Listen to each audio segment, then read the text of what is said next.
ದೇವರು 10ನೇ ಬಾಧೆಯಲ್ಲಿ ಫರೋವನ ಮಗನು ಸತ್ತ ನಂತರ ಅವನು ಇಸ್ರಾಯೇಲರನ್ನು ಹೋಗಲು ಬಿಟ್ಟನು. ಅವರು ಕೆಂಪು ಸಮುದ್ರದ ಹತ್ತಿರದಲ್ಲಿ ಇರುವಾಗ ಫರೋವನು ತಿರುಗಿ ತನ್ನ ಮನಸ್ಸನ್ನು ಬದಲಾಯಿಸಿಕೊಂಡನು ಹಾಗೂ ಅವರನ್ನು ಬೆನ್ನಟ್ಟಿದನು.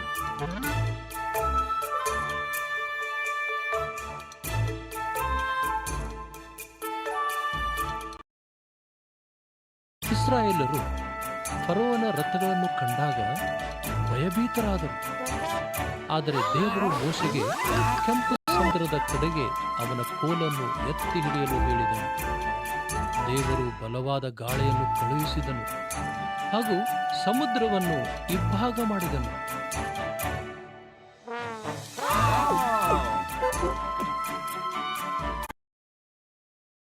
ಒಣನೆಲವು ಕಾಣಿಸಿತು ಮತ್ತು ಇಸ್ರಾಯೇಲರು ಕೆಂಪು ಸಮುದ್ರದಲ್ಲಿ ನಡೆದು ಹೋದರು. ಅವರ ಎರಡೂ ಕಡೆಯಲ್ಲಿ ನೀರಿನ ಗೋಡೆಯೂ ಇತ್ತು. ಅವರು ಸುರಕ್ಷಿತ. ಫರೋಹನು ಅವನ ಸೈನ್ಯವು ಅವರನ್ನು ಬೆನ್ನಟ್ಟಿಕೊಂಡು ಸಮುದ್ರದೊಳಕ್ಕೆ ಬಂದರು. ದೇವರು ಮೋಶೆಗೆ ಅವನ ಕೈಚಾಚಲು ಹೇಳಿದನು. ಆಗ ಸಮುದ್ರವು ಮುಂಚಿನಂತಾಯಿತು ಮತ್ತು ಫರೋಹನು ಹಾಗೂ ಅವನ ಸೈನ್ಯವೆಲ್ಲವೂ ನೀರಿನಲ್ಲಿ ಮುಳುಗಿ ಹೋದವು.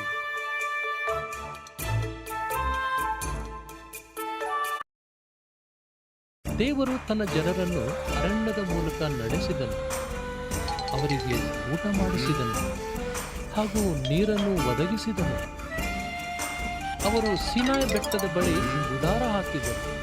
ಅಲ್ಲಿಯೇ ದೇವರು ಮೋಶೆಗೆ ತನ್ನನ್ನು ಭೇಟಿಯಾಗಲು ಬೆಟ್ಟದ ತುದಿಗೆ ಬರಲು ಹೇಳಿದನು.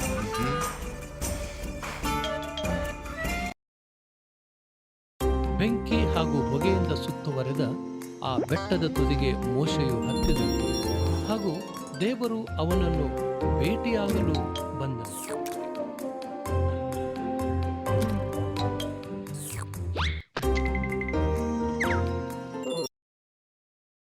ಆಗ ದೇವರು ಮೋಶೆಗೆ 2 ಕಲ್ಲಿನ ಹಲಿಗೆಗಳ ಮೇಲಿನ 10 ಆಜ್ಞೆಗಳನ್ನು ಕೊಟ್ಟನು.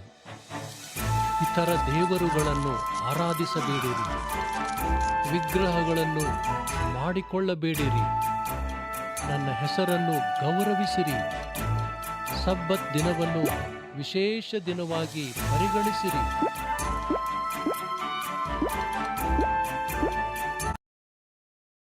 ನಿಮ್ಮ ತಂದೆ ತಾಯಿಗಳನ್ನು ಸನ್ಮಾನಿಸಿರಿ, ಕೊಲೆ ಮಾಡಬೇಡಿರಿ, ನಿಮ್ಮ ಗಂಡನಿಗೆ ಅಥವಾ ನಿಮ್ಮ ಹೆಂಡತಿಗೆ ನಂಬಿಗಸ್ತರಾಗಿರಿ, ಕದಿಯಬೇಡಿರಿ, ಸುಳ್ಳು ಹೇಳಬೇಡಿರಿ, ಜನರ ಮೇಲೆ ಅಥವಾ ಅವರು ಹೊಂದಿರುವ ಸ್ವತ್ತಿನ ಮೇಲೆ ಹೊಟ್ಟೆ ಕಿಚ್ಚು ಪಡಬೇಡಿರಿ.